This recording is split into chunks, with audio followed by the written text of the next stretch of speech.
National Herald ये वही अखबार था जिसने आजादी की लड़ाई शब्दों के हथियार से लड़ी थी, लेकिन अब खबरों से ज्यादा खुद ही खबरों में है। नेशनल हेराल्ड की हालत अब ये हो गई है कि लोग इसे अब खबरों के लिए नहीं बल्कि घोटालों के लिए जानते हैं। वजह गांधी परिवार है। कभी सत्ता का मुंह छोड़कर त्याग की मूर्ति बनी सोनिया गांधी और उनके बेटे राहुल गांधी मनी लॉन्ड्रिंग के आरोपों में फंसे हैं और उन पर 142 करोड़ की अपराध की आय का मजा लेने का गंभीर आरोप है।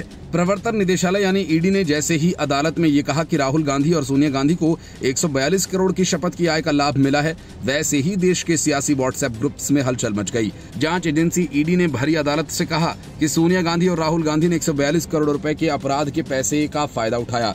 ईडी यानी प्रवर्तन निदेशालय ने अदालत से ये भी कहा कि नेशनल हेराल्ड केस में सोनिया गांधी और राहुल गांधी और अन्य के खिलाफ प्रथम दृष्टया मनी लॉन्ड्रिंग का मामला बनता है। नेशनल हेराल्ड से जुड़े मनी लॉन्ड्रिंग के मामले में राउज एवेन्यू कोर्ट में आज सुनवाई हुई। ईडी की ओर से राउज एवेन्यू कोर्ट में पेश हुए एएसजी राजू ने अदालत को बताया कि सोनिया गांधी और राहुल गांधी को 142 करोड़ रुपए के अपराध की आय का फायदा मिला है। उन्होंने कहा कि नेशनल हेराल्ड अखबार से जुड़ी संपत्तियां नवंबर 2023 में कुर्क की गई थीं और तब तक आरोपी राहुल गांधी और सोनिया गांधी अपराध की आय का आनंद ले रहे थे। एएसजी राजू ने कहा कि अपराध की आय में न केवल अनुसूचित अपराध से प्राप्त संपत्तियां शामिल हैं बल्कि कोई भी अन्य आपराधिक गतिविधि भी शामिल है जो अपराध की आय से जुड़ी हो।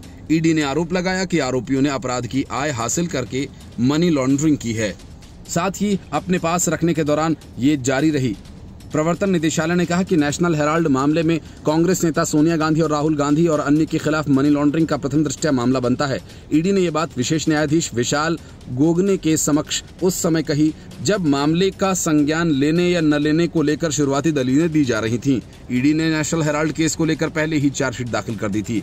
अब इस मामले की सुनवाई हो रही है। ईडी की चार्जशीट दाखिल होने के बाद राउज एवेन्यू कोर्ट ने सोनिया गांधी, राहुल गांधी, सैम पित्रोदा समेत अन्य आरोपियों को नोटिस जारी किया था। कोर्ट ने कहा था कि चार्जशीट पर संज्ञान लेने से पहले आरोपियों के पक्ष को सुनने का अधिकार को छीना नहीं जा सकता। अभिषेक मनु सिंघवी ने मामले की सुनवाई जुलाई तक टालने की मांग की। उन्होंने कोर्ट से कहा कि उनको हाल ही में चार्जशीट की कॉपी मिली जिसको पढ़ने में समय लगेगा। ईडी की तरफ से एसवी राजू ने सुनवाई टालने की मांग का विरोध करते हुए कहा कि पिछली सुनवाई पर ही चार्जशीट की कॉपी दी गई थी और उसके बाद आज सुनवाई के लिए केस लगा था। उस समय किसी भी तरह की आपत्ति नहीं जताई गई थी, लेकिन अब सुनवाई टालने की मांग की जा रही है। हम आज ही सुनवाई के लिए तैयार हैं, कोर्ट ने ईडी से कहा। ईडी ने कोर्ट से कहा कि यंग इंडिया कंपनी का स्वामित्व हमेशा सोनिया गांधी और राहुल गांधी के पास रहा है।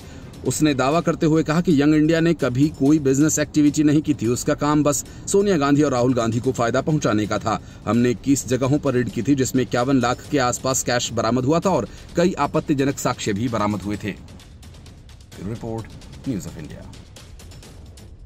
वक्फ संशोधन कानून को लेकर सुप्रीम कोर्ट में चल रही सुनवाई एक संवेदनशील और जटिल मुद्दा बन गई, जिसमें धार्मिक स्वतंत्रता, राज्य की विधायी शक्ति और धर्मनिरपेक्षता जैसे संवैधानिक सिद्धांतों की टकराहट तेज है। कपिल सिब्बल, अभिषेक मनु सिंघवी, राजीव धवन याचिकाकर्ताओं की तरफ से अपनी दलीलें दे रहे हैं, लेकिन सॉलिसिटर जनरल तुषार मेहता ने ऐसी दलीलें दी कि याचिकाकर्ताओं के वकीलों की फौज में खलबली मच गई।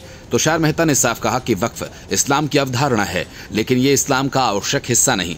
जाहिर है तुषार मेहता की ये दलील इस बहस को एक गहरे कानूनी और राजनीतिक मोड़ पर ले जाती है। वक्फ संशोधन कानून को चुनौती देने के लिए दाखिल याचिकाओं पर सुनवाई में केंद्र ने सुप्रीम कोर्ट में अपना पक्ष रखा। केंद्र ने कहा कि वक्फ एक इस्लामिक अवधारणा है, लेकिन ये इस्लाम का जरूरी हिस्सा नहीं। केंद्र ने यह भी कहा कि चैरिटी हर धर्म का हिस्सा है, लेकिन सुप्रीम कोर्ट कहता है किसी के लिए भी ये जरूरी नहीं। केंद्र का पक्ष रखने के लिए solicitor general Tushar Mehta supreme court में पेश हुए। मुख्य न्यायाधीश भूषण रामाकृष्ण गवई और जस्टिस ऑगस्टिन जॉर्ज मसीह की बेंच के सामने एसजी तुषार मेहता ने याचिकाकर्ताओं की उस आपत्ति पर जवाब दिया जिसमें कहा गया कि नया वक्फ कानून संविधान के अनुच्छेद 25 और 26 का उल्लंघन करता है। एसजी तुषार मेहता ने कहा कि जब तक मैंने रिसर्च नहीं की थी तब तक मुझे इस्लाम धर्म के इस हिस्से के बारे में नहीं पता था कि वक्फ इस्लाम की अवधारणा है, लेकिन ये इस्लाम का जरूरी हिस्सा नहीं है। उन्होंने कहा कि चैरिटी का कॉन्सेप्ट हर धर्म में मौजूद है, ईसाई धर्म में भी, लेकिन सुप्रीम कोर्ट कहता है कि किसी के लिए भी ये जरूरी नहीं। एसजी तुषार मेहता ने कहा कि हिंदुओं में भी दान देने जैसी चीजें हैं और सिख धर्म में भी ऐसा ही है, लेकिन किसी भी धर्म में इसे जरूरी नहीं बताया गया। एसजी मेहता ने कहा अगर मान ले कि मुस्लिम समुदाय के ज्यादातर लोगों की फाइनेंशियल स्थिति ज्यादा अच्छी नहीं है और वह वक्फ नहीं कर पाते हैं, तो क्या वह मुस्लिम नहीं होंगे? ये सुप्रीम कोर्ट की ओर से किया गया एक परीक्षण है, ये निर्धारित करने के लिए कि कोई प्रथा आवश्यक धार्मिक प्रथा है या नहीं। उन्होंने कहा कि किसी भी धर्म में चैरिटी करना जरूरी नहीं, इसी तरह इस्लाम में वक्फ है। एसजी तुषार मेहता ने कहा कि वक्फ बाय यूजर मौलिक अधिकार नहीं, इसे 1954 में कानून द्वारा मान्यता दी गई थी और उससे पहले बंगाल एक्ट में उन्होंने एक फैसले का जिक्र करते हुए कहा कि अगर कोई अधिकारी विधायी नीति के रूप में कानून द्वारा प्रदान किया गया है तो उसे राज्य द्वारा हमेशा के लिए छीना जा सकता है। याचिकाकर्ताओं की आपत्ति मुख्य रूप से संविधान के अनुच्छेद 25 धार्मिक स्वतंत्रता का अधिकार और अनुच्छेद 26 धार्मिक संप्रदायों को अपने धार्मिक मामलों को प्रबंधित करने की स्वतंत्रता के उल्लंघन पर आधारित है। उनका तर्क है कि वक्फ एक धार्मिक प्रथा है जिसे राज्य के हस्तक्षेप से संरक्षित करना चाहिए। यही वजह है कि तुषार मेहता ने सुप्रीम कोर्ट में ये दलील दी कि वक्फ इस्लाम का जरूरी हिस्सा नहीं बल्कि एक परंपरा है जो धर्म से जुड़ी जरूर है लेकिन उसका अभिन्न हिस्सा नहीं। अगर वक्फ जरूरी हिस्सा होता तो हर किसी के लिए वक्फ करना जरूरी होता, लेकिन इस्लाम में ऐसा नहीं। वक्फ करना लोगों की अपनी मर्जी पर है। तुषार मेहता ने यह भी कहा कि वक्फ एक कानूनी व्यवस्था है जो विधायी माध्यम से संचालित होती है, न कि एक मौलिक अधिकार। लगभग हर मंदिर में दान पात्र होता है, लेकिन जब भक्तों को यह पता चले कि कोई पूरा दान पात्र ही चुरा कर ले गया तो जरा सोचिए उन भक्तों की क्या हालत होती होगी जिन्होंने पूरी श्रद्धा और भक्ति के साथ दान दिया था। नेशनल हेराल्ड का मामला भी कुछ वैसा ही है। नेशनल हेराल्ड को खड़ा करने और उसे चलाने के लिए हजारों देशभक्तों ने दान दिया था, लेकिन मौका मिलते ही सोनिया गांधी और राहुल गांधी ने नेशनल हेराल्ड को ही ले उड़े। नेशनल हेराल्ड मामले की सुनवाई के दौरान ईडी ने इसी आधार पर दलील दी कि इस मामले में दानदाताओं के साथ धोखाधड़ी की गई। दानदाताओं ने पार्टी को दान दिए, लेकिन कांग्रेस के पदाधिकारियों ने वाणिज्यिक गतिविधियों में लगी एक कंपनी को कर्ज दे दिया। अदालत ने पूछा कि क्या गलत कामों के लिए व्यक्तियों को दोषी ठहराया जा सकता है या कांग्रेस को, या पार्टी ही पीड़ित है। इस पर जोहेब हुसैन ने कहा पार्टी के दानदाता ही पीड़ित हैं। अदालत ने शेयर्स संपत्तियों के बारे में भी सवाल पूछे कि क्या संपत्ति कंपनी या शेयर धारकों के स्वामित्व में है। आज की तारीख में संपत्ति का मालिक कौन है। कोर्ट ने कहा कि सरल शब्दों में यदि ए की संपत्ति बी द्वारा हड़प ली जाती है तो ये अपराध की आय बन जाती है, जबकि यहाँ ए के हाथ तो साफ हैं। ईडी ने दिल्ली के राउजवनी कोर्ट में कहा कि नेशनल हेराल्ड मामले में कांग्रेस नेताओं सोनिया गांधी और राहुल गांधी तथा अन्य के खिलाफ प्रथम दृष्टया धन शोधन का मामला बनता है। ईडी ने विशेष न्यायाधीश विशाल गोगने के समक्ष दलीलें रखी। मामले का संज्ञान लिया जाए या नहीं, इस बारे में शुरुआती दलील में ईडी ने ये बात कही। इस बीच न्यायाधीश ने ईडी को निर्देश दिया कि मामले में अपने आरोप पत्र की एक प्रति वह भाजपा नेता सुब्रमण्यम स्वामी को भी दें, जिनकी निजी शिकायत के आधार पर ईडी ने मौजूदा मामला दर्ज किया था। शुरुआती दलीलों में अतिरिक्त सॉलिसिटर जनरल एसवी राजू ने कहा कि इस मामले में मनी लॉन्ड्रिंग का अपराध तो बनता है। उन्होंने ये भी कहा कि अपराध की आय थी। ये भी कहा गया कि अपराध की आय उत्पन्न करने के लिए आपराधिक गतिविधियां की गईं, जिसकी वजह से मनी लॉन्ड्रिंग का अपराध बनता है। एसबी राजू और ईडी के विशेष वकील जोहेब हुसैन द्वारा प्रस्तुत शुरुआती दलीलों को सुनने के बाद विशेष न्यायाधीश ने मामले को 2 जुलाई से 8 जुलाई तक शेष दलीलों के लिए सूचीबद्ध कर दिया। विशेष न्यायाधीश विशाल गोगने ने अब इस मामले को दिन प्रतिदिन की सुनवाई के लिए सूचीबद्ध किया। बचाव पक्ष के वकील अभिषेक मनु सिंघवी ने ईडी द्वारा सौंपे गए 5000 पन्नों के भारी भरकम दस्तावेजों के मद्देनजर जुलाई में सुनवाई का आग्रह किया था। सुनवाई के दौरान अदालत ने एसोसिएटेड जर्नल लिमिटेड के शेयर से संबंधित कुछ सवाल उठाए और पूछा क्या कंपनी के शेयरधारक इसकी संपत्तियों के मालिक हैं। ईडी के विशेष वकील ने इस आधार पर दलील दी कि कांग्रेस पार्टी के दानदाताओं के साथ धोखाधड़ी की गई। उन्होंने पार्टी को दान दिए, लेकिन पार्टी के पदाधिकारियों ने वाणिज्यिक गतिविधियों में लगी एक कंपनी को ऋण दे दिया। ईडी के विशेष वकील ने अभियोजन पक्ष की शिकायत का हवाला दिया और कहा कि आपराधिक साजिश associated journal limited, young Indian और ऑल इंडिया कांग्रेस कमेटी के इर्द गिर्द घूमती है। शुरुआत में एएसजी एसवी राजू ने सोनिया गांधी, राहुल गांधी और अन्य के खिलाफ ईडी द्वारा दायर अभियोजन पक्ष की शिकायत के संज्ञान के बिंदु पर बहस शुरू की। बचाव पक्ष की तरफ से वरिष्ठ अधिवक्ता अभिषेक मनु सिंघवी ने बहस के लिए समय मांगा। विशेष न्यायाधीश विशाल गोगने ने कहा ये एमपी एमएलए कोर्ट है, मामलों की साप्ताहिक आधार पर सुनवाई होनी है। Bureau report, news of India.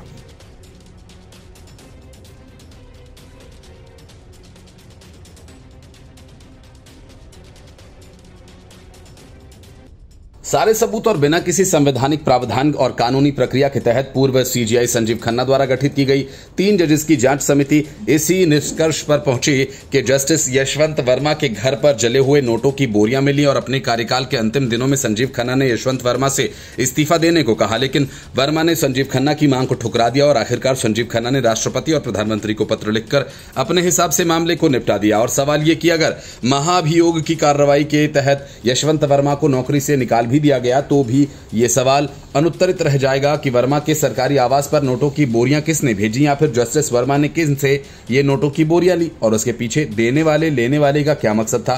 इस केस को निपटाने के लिए या किसके पक्ष में फैसला देने के लिए ये बोरियां भेजी गईं। उपराष्ट्रपति जगदीप धनखड़ ने इसी वजह से एक बार फिर कैशकांड मामले में फंसे जस्टिस यशवंत वर्मा और उनके खिलाफ कार्रवाई को लेकर न्यायपालिका पर निशाना साधा। उन्होंने लोकतंत्र में अधिक जवाबदेही की वकालत की और इस मामले में केस दर्ज कर सच्चाई सामने लाने पर जोर दिया।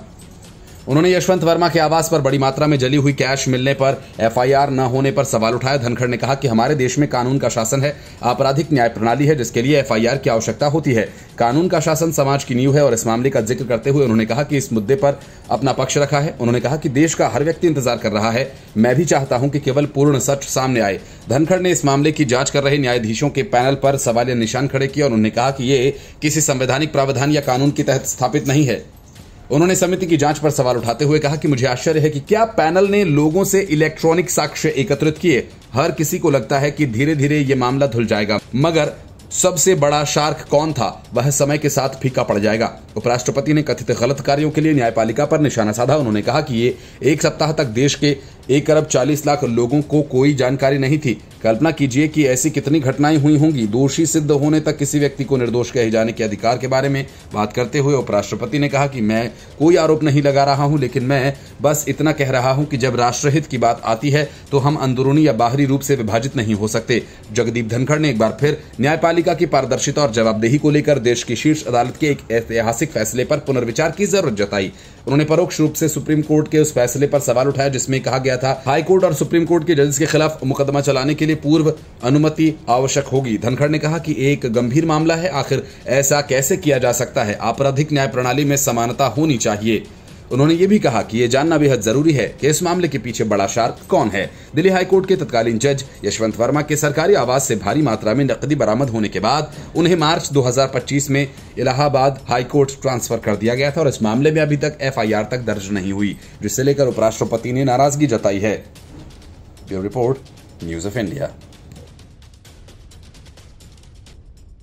जब देश के प्रधानमंत्री और सेना ऑपरेशन सिंदूर की सफलता पर तिरंगे को लहराते हैं तो अपेक्षा की जाती है कि विपक्षी नेता कम से कम बधाई हो जैसे शब्द तो कहेंगे ही। लेकिन राहुल गांधी बधाई देने की जगह ये पूछने लगे कि बताओ हमने कितने जेट्स गंवाए।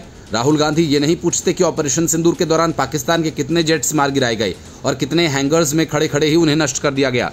ऑपरेशन सिंदूर के दौरान भारत का एक भी जेट नहीं गिरा, लेकिन राहुल गांधी को सवाल पूछना है और वो भी पाकिस्तान के अंदाज में, तो वे पूछेंगे ही। सेना कह चुकी है कि आतंकी ठिकानों पर हमला करने के बाद हमने पाकिस्तान के डीजीएमओ को इस बात की सूचना दे दी कि हमने पाकिस्तान और पीओके में बने आतंकी ठिकानों को नष्ट कर दिया। और यही बात जब विदेश मंत्री एस जयशंकर कहते हैं तो राहुल गांधी उसे मुखबिरी करार देते हैं। वे इसे देश से गद्दारी कहते हैं। राहुल गांधी ने ऑपरेशन सिंदूर पर सवाल उठाते हुए कहा कि विदेश मंत्री की चुप्पी ये सब कुछ कह रही है। इसी वजह से बीजेपी आईटी सेल के प्रमुख अमित मालवीय ने कांग्रेस सांसद राहुल गांधी पर निशाना साधा। अमित मालवीय ने कहा कि राहुल गांधी पाकिस्तान की भाषा बोल रहे हैं। उन्होंने कहा कि राहुल गांधी के बयानों पर कुछ लोगों को हैरानी नहीं हो रही है कि राहुल गांधी पाकिस्तान की भाषा बोल रहे हैं। वे ऐसा क्यों कर रहे हैं? क्योंकि राहुल गांधी ने ऑपरेशन सिंदूर के सफल होने पर प्रधानमंत्री को बधाई नहीं दी। इस ऑपरेशन से भारत की ताकत साफ दिखाई दी। अमित मालवीय ने एक फोटो के साथ सोशल मीडिया एक्स पर पोस्ट करते हुए ये बात कही। ये फोटो पाकिस्तान के सेना प्रमुख जनरल असीम मुनीर और राहुल गांधी की आधी आधी फोटो को मिलाकर बनाई गई है। अमित मालवीय ने राहुल गांधी के पोस्ट के बाद ये सवाल किया जिसमें उन्होंने ऑपरेशन सिंदूर के संदर्भ में विदेश मंत्री एस जयशंकर द्वारा की गई कथित टिप्पणी को लेकर कहा था कि ये अपराध है और ये पाप की श्रेणी में आता है, जिस पर प्रधानमंत्री नरेंद्र मोदी और विदेश मंत्री को जवाब देना चाहिए। लोकसभा में नेता प्रतिपक्ष राहुल गांधी ने कहा कि देश को सच जानने का पूरा हक है। अमित मालवीय ने अपने एक्स पोस्ट में कहा कि राहुल गांधी बार बार पूछ रहे हैं कि हमने कितने जेट्स गिराए। डीजीएमओ की ब्रीफिंग में इसका जवाब पहले ही दिया जा चुका है, लेकिन उन्होंने ये नहीं पूछा कि पाकिस्तान के कितने जेट्स मार गिराए गए। उन्होंने ये भी सवाल नहीं पूछा कि भारतीय सेना ने पाकिस्तान की एयरबेस पर हमला करके कितने विमानों को नष्ट कर दिया। राहुल गांधी ये नहीं पूछ रहे कि कितने आतंकी मारे गए। राहुल गांधी ने यह भी नहीं पूछा कि पाकिस्तानी सेना के कितने अफसर और जवान मारे गए। ये भी नहीं कि पाकिस्तान को कितना नुकसान हुआ। यही वजह है कि अमित मालवीय ने कटाक्ष करते हुए पूछा कि राहुल गांधी का अगला कदम क्या होगा, क्या उन्हें पाकिस्तान का निशान पाकिस्तान मिलेगा। राहुल गांधी ने सोमवार को एक्स पर पोस्ट करते हुए कहा कि क्या विदेश मंत्री जयशंकर की चुप्पी सब कुछ नहीं बता रही है? ये घातक है। इसलिए मैं फिर से पूछूंगा, हमने कितने भारतीय विमान गंवा दिए? क्योंकि पाकिस्तान को पहले से पता था कि उन्होंने आरोप लगाया कि ये कोई चूक नहीं थी, बल्कि ये एक अपराध है। राहुल ने यह भी कहा कि देश को सच जानने का हक है। Bureau report, news of India.